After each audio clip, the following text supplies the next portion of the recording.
Are you dreading downsizing? We're here to help.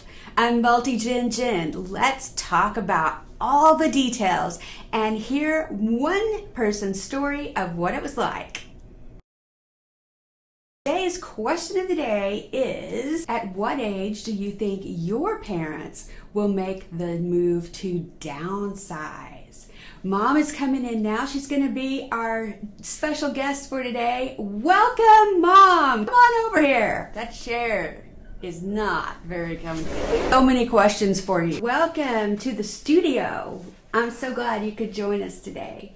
Thanks for giving us some time to interview you about your experiences downsizing. Let's start big picture. What is downsizing and how did you do it? Well, we spent 50 years gathering all these things and now we have to get rid of them in 2 months. Whew.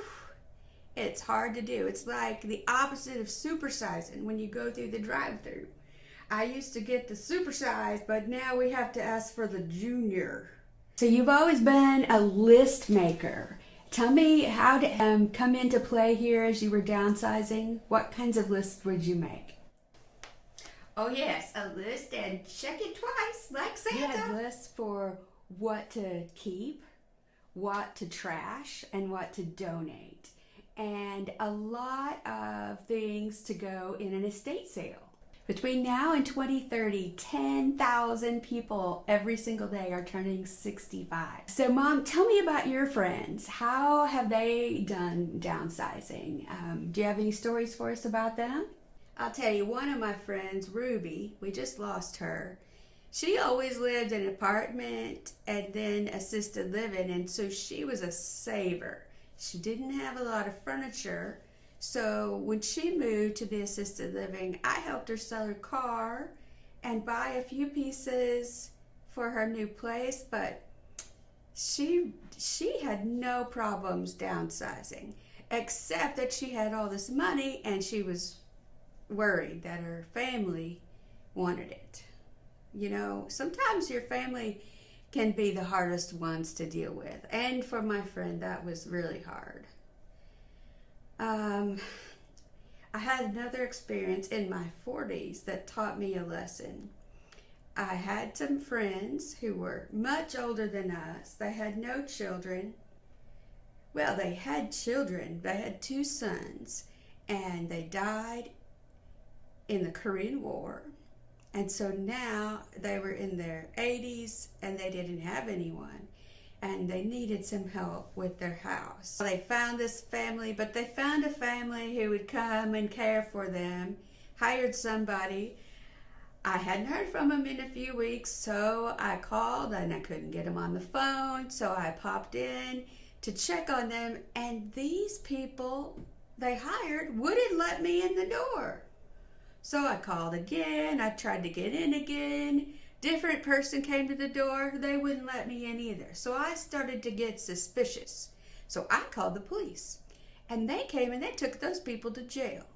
They had systematically sold many of their nice things, and they were neglecting my friend. He was blind and she had really bad arthritis in her hands, so she needed some help with the food. These people cleaned them out. And oh, when I got in there, Nellie and Wilbert were in a mess. Their health was bad. They hadn't been taking their medicines. And he had to go into the hospital. It was so bad. They were like hostages in their own homes.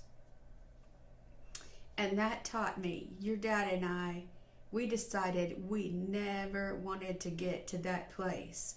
We wanted to make decisions before we had to, when we could still do the research, we had our wits about us and could make good decisions about where we want to be. That taught me a lesson. Your daddy and I knew we wanted to make decisions with you kids involved while we still had the time to think and talk about it. Even knowing that we weren't in control. What do you mean by that when you say you weren't in control? Well, we were still working and dreaming about what we would do in our retirement when we got the cancer diagnosis. Your dad had 3 kinds of bone cancer.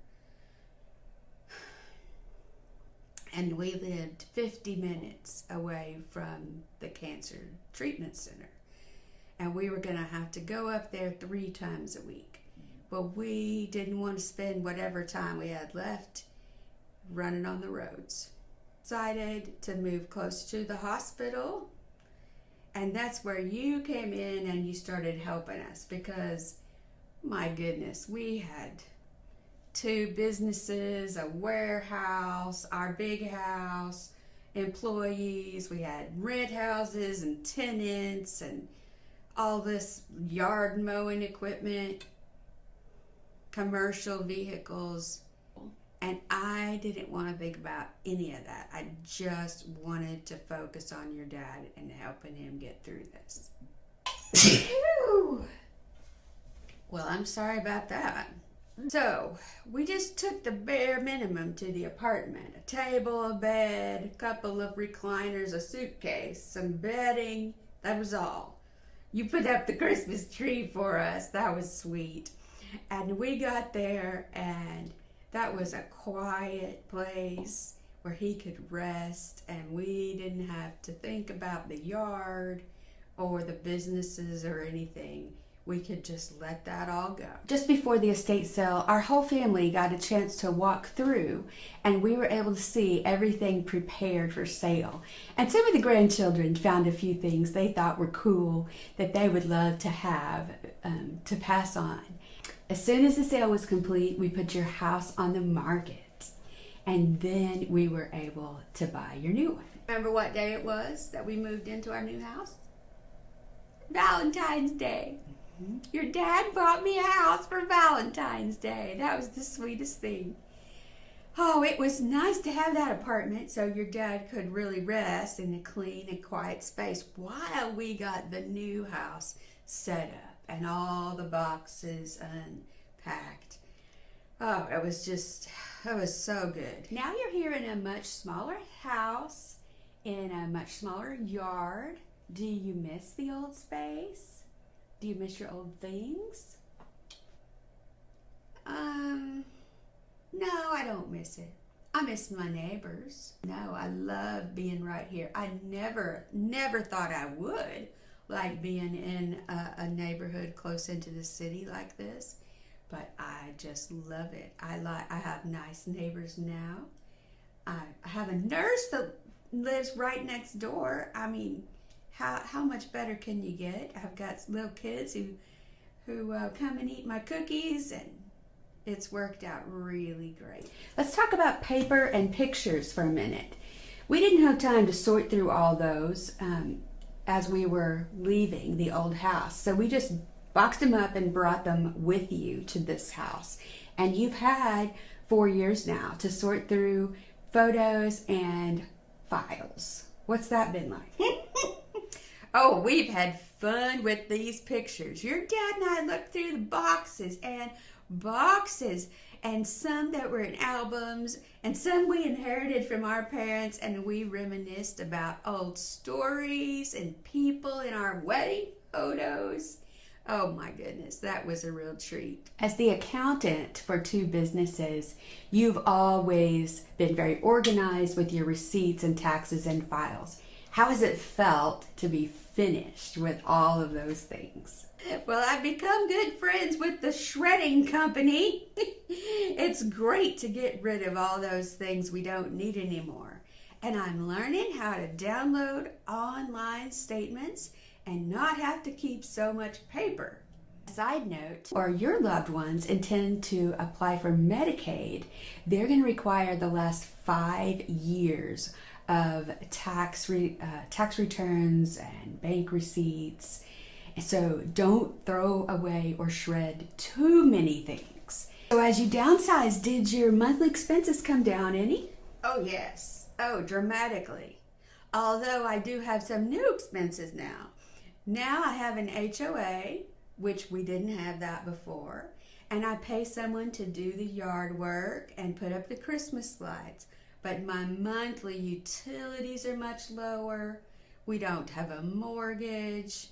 Oh, it's been so good. Gas is much lower because we don't drive that 50 minutes both ways. Yes, that's been much better for us. Those of you who don't know, I'm a realtor in Oklahoma City. I belong to the Real Brokerage, and we have agents all across the U.S. and Canada. And we love our families just like you love your family. And we want to help you, whether you're downsizing, moving across town to something bigger, or just getting closer to family. We think it's pretty cool to live multi-generationally. If I have any advice, I would say keep your kids close and keep Jesus at the center of your heart. Your kids will grow up and take care of you too, because they see that love and they have that kind of love. And if you want to hear more ideas about that, check out this.